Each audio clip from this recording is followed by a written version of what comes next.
Hello everyone. Today on Perspectives, we're talking roadways and about a very important one at that, the planned Interstate 10 Mobile Bay River Bridge and Bayway project. Now, getting to this point, officials say it's been a long time coming. Discussions about building a new bridge and bayway to move traffic across Mobile Bay have been going on for quite a few years. But finally, this past July, our area's two metropolitan planning organizations voted to add the project to the region's long-range and short-term transportation plans. The crucial short-term transportation improvement plan, the TIP, enables federal money to be spent on the massive project. Now, we haven't shared the cost yet, but the project's revised numbers are right now $2.7 billion. Now, both of the planning organizations approved the project with separate unanimous votes occurring at the same day, same time. Their yes votes will now allow the Alabama Department of Transportation, ALDOT, to utilize the available federal money on what officials say could be the largest road project in Alabama history.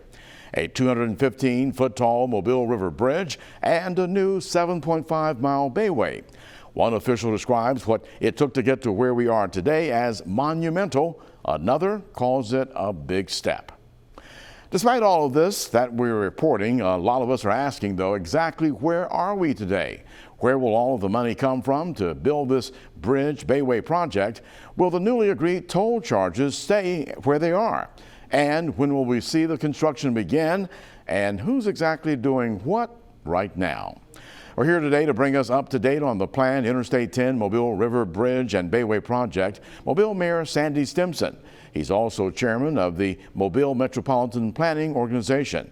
And also joining us, Fairhope City Councilman Jack Burrell. Councilman Burrell is also chairman of the Eastern Shore Metropolitan Planning Organization. Gentlemen, thanks for joining us today on Perspectives. Incredible time to talk about what's going to be ahead as relates to solving, hopefully, some transportation issues here in the Mobile Bay area. Now, after the votes were taken, both mentioned unanimous votes, same time, same day, basically at the same coordinated time, you could say, both for the Eastern Shore and Mobile for the planning organizations. But you use the term monumental and you use the term big step. How did you feel that day when this happened and it seemed to certain things have come together? So I would have to say, if Jack will let me go first, is that, it had been somewhat of a long time coming. We had suffered some setbacks and disappointments previously.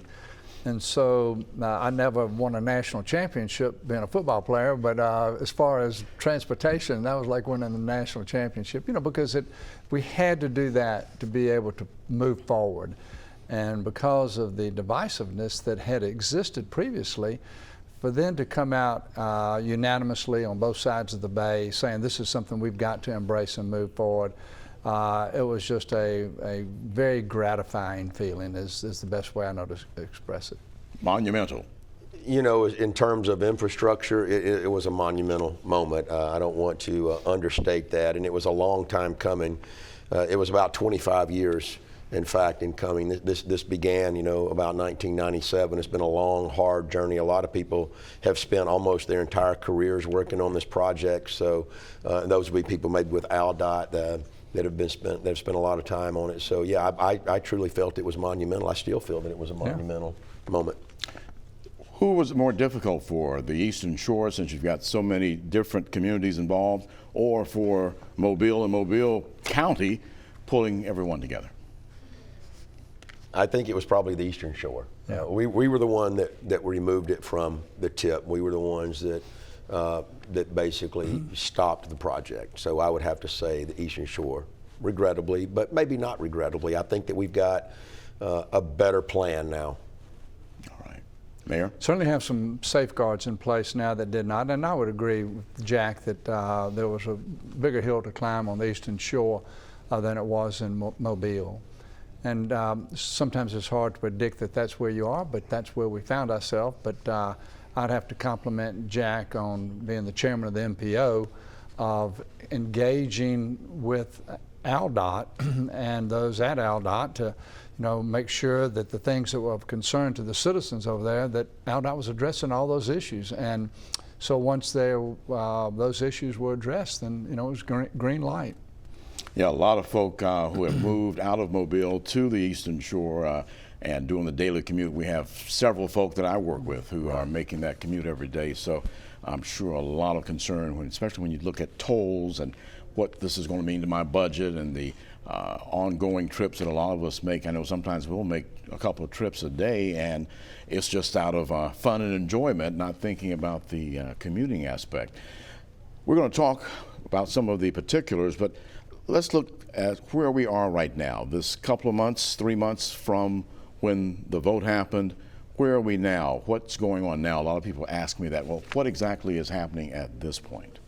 I'll tell you what the things that we know. Presently, because we did put both MPOs voted to put it on the Transportation Improvement Plan, which is the TIP, that gave ALDOT the green light to be able to then start drawing down upon the infra grant, which was $125 million, okay?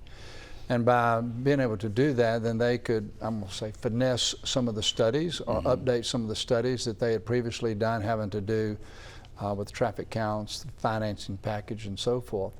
And so that is going on, let's say, as we speak. It's really all in ALDOT and DOT's, wheelhouse right now. In their court. And in their court, they are communicating with DOT, telling them the things that they need ALDOT to provide. And so so ALDOT is working on those from a DOT perspective. One of the things that we are anticipating and hopeful for is a mega grant. And so DOT is presently looking at all the competing projects all across the nation.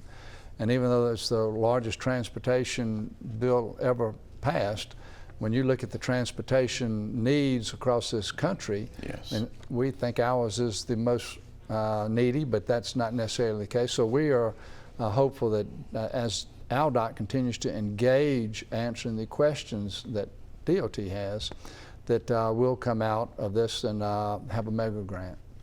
And we're talking a project roughly maybe $2.5 billion, and the money that you mentioned, $125 million, and some people wondering, how do we get from there to make the project happen? Well, yeah, about $2.7 billion are the current estimates, and we have the $125 million infra grant that Mayor Stimson has mentioned. We also have a commitment of a minimum of $250 million from ALDOT.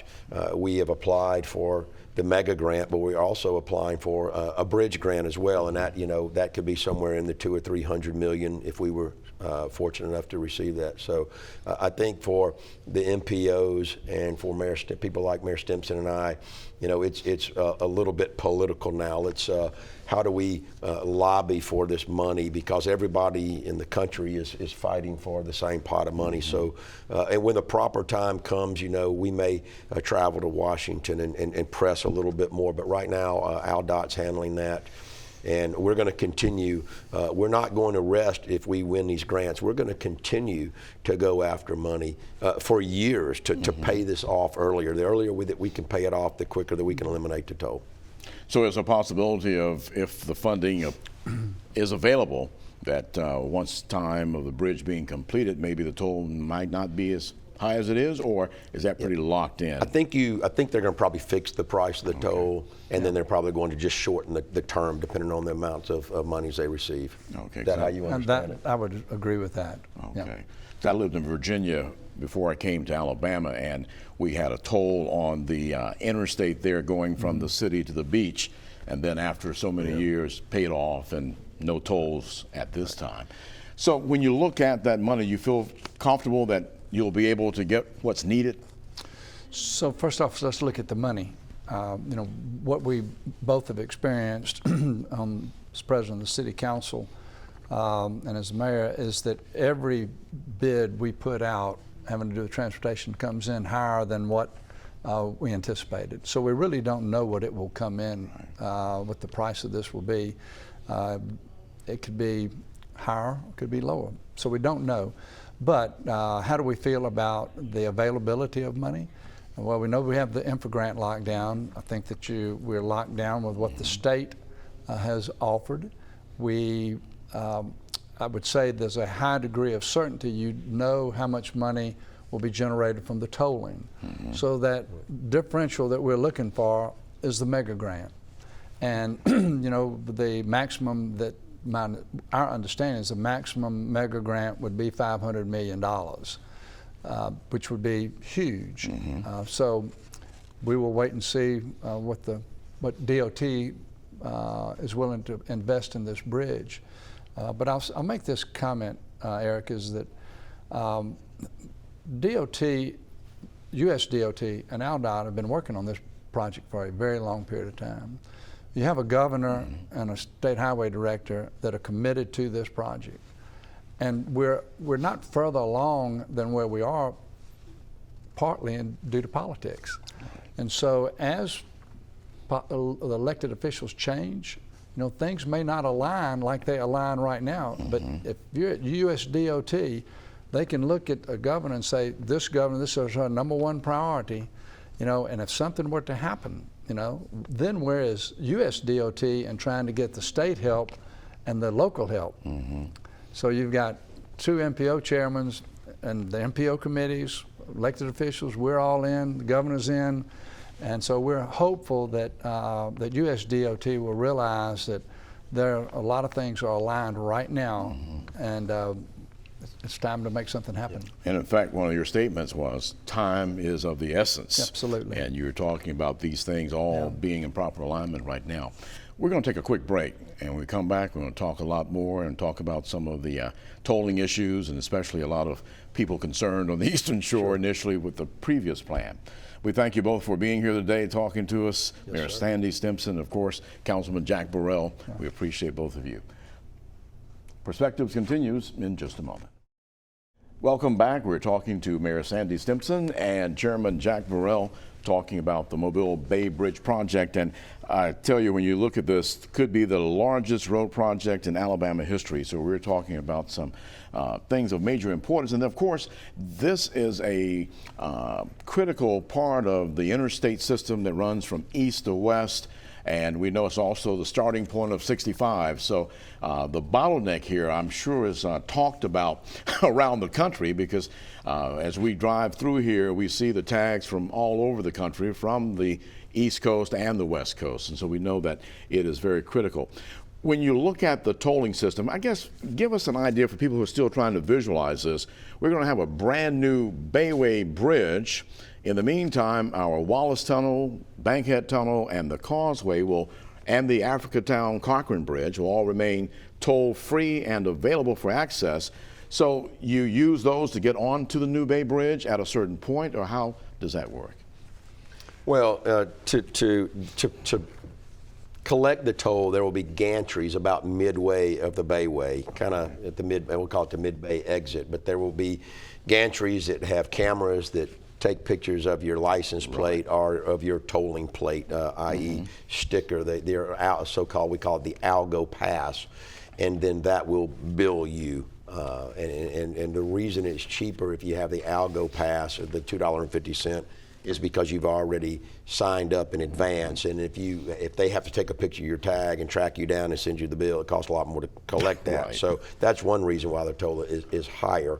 But yes, the physical design, you would come in from the Africatown Cochran Bridge, much like you do now, and it'll merge into the new Bayway. You will come through the Wallace Tunnel, and you will get onto the new Bayway prior to, I think it's prior to the bridge. It's not after the bridge, right? I think it is. Yeah. So the beginning of the project is where you start. Well, it actually begins well into Mobile, but but the new elevated, the 7.5 miles, starts at the first span of the bridge and ends at the Daphne exit. You want to talk a little bit more about how those tie in together? So just visualize Africatown Bridge, the Bankhead Tunnel, and the Wallace Tunnel. The free route is, as you travel through those, you will go to the Causeway, just like you can do today. Right. Okay? Those are the free routes. Okay. And so if you choose to get up on the Bayway from those same routes, which you'll be able to do just like you can today in some form or fashion, then you will pay a toll to get to take the Bayway the rest of the way. So there'll be two options there: Causeway, New Bayway. That's right. Okay. So if you're traveling I-10 coming from Mississippi, and as Jack was saying, and you come across the new bridge, okay, you know, there will be a toll for the bridge and the Bayway.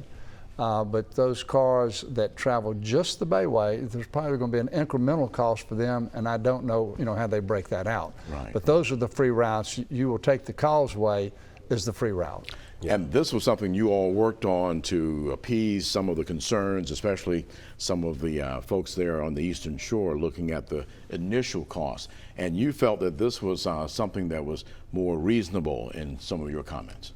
Yeah, I mean, there's the thought is if it's new infrastructure, you should pay a toll to ride on the new infrastructure.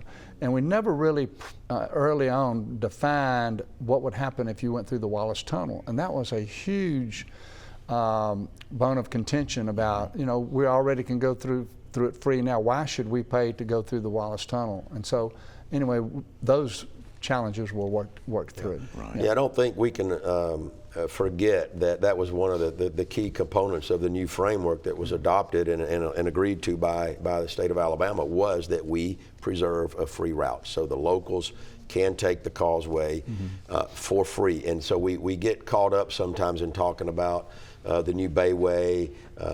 I kind of cringe when people call it a tollway, because there is a freeway as well, and I don't want people to lose sight that we fought really hard. Now, there was some language in the initial plan that would have allowed the concessionaires, that was the part of the PPP or the public-private partnership, that would allow them to toll any and all access across the bay, or points across the bay, now and in the future. Not saying they were, but we didn't like that, so we wanted to preserve that, and that's also what kind of doomed the PPP. And so now it's a state-ran project. They're a state funded. It will not be, there will be no PPP, because we didn't feel that it should run the cost up. You know, they're going to have to make a profit, and we wanted to keep the cost as low as possible. So let's not forget about that toll-free route. Yeah, that makes a lot of difference.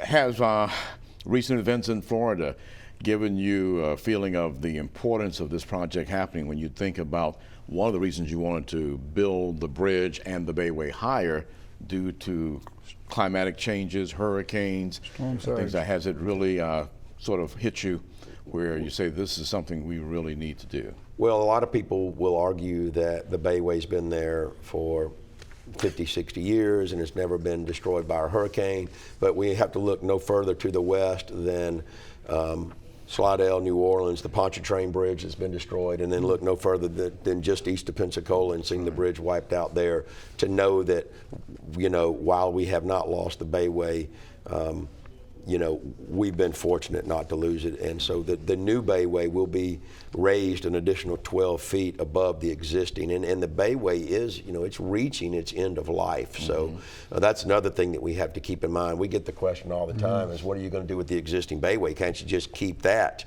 And the answer is, well, it is near the end of life, but do we have 5 or 10 or 20 years? I don't know for certain, but we also have to realize that we do, as much as it pains us to say it, we have to have that revenue stream. And if you allow everything to be free, we would not have the revenue to pay for the new bridge. Yeah, we all have to chip in, so to speak, to make this happen. We've got a couple of minutes before we go. Tell us, what do you expect for the time frame? We're talking about hopefully breaking ground maybe next year and the bridge being opened by 2038, I believe. 28, I'm sorry. I'm moving too fast. So where are we headed next with the time frame here? Do you expect for that groundbreaking to happen next year?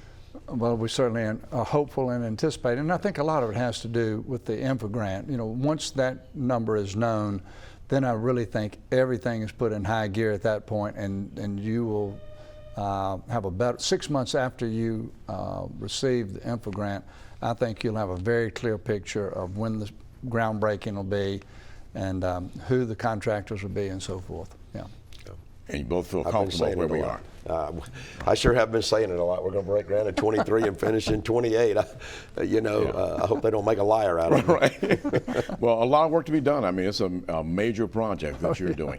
And so as we close out here, what message do you want to leave with the folks in both Mobile and the Eastern Shore who are hopefully thinking that this is going to be something that will work for them?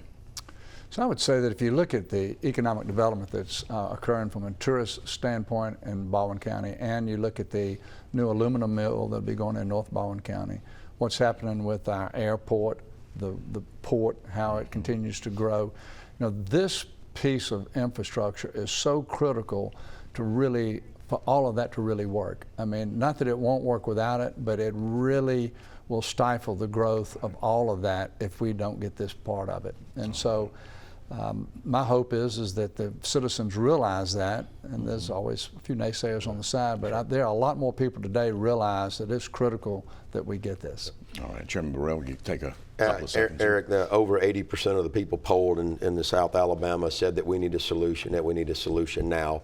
And none of us want tolls. Nobody wants to toll any of our infrastructure. But until we find another solution, if we need a solution now, it's the only way to accomplish this feat. And we can't afford to wait 5 years, 10 years for some magical money from the federal government to rain down on us, which may and likely would never come. All right. Gentlemen, we thank you both for sharing with us today. Mayor Sandy Stimpson and, of course, Chairman Jack Burrell. We appreciate it. Thank you, sir. Thank you, Eric. For more information and to follow the latest developments on the Mobile Bay River Bridge and Bayway project, just go to the website you see here, mobileriverbridge.com. Well, please join us next time for Perspectives as we discuss important issues and seek solutions. Remember now, you can find all of the previous episodes of Perspectives on fox10tv.com, the Fox 10 app, or on our YouTube page. And of course, if you have any ideas of topics, just drop us a line. I'm Eric Reynolds. Have a great week ahead.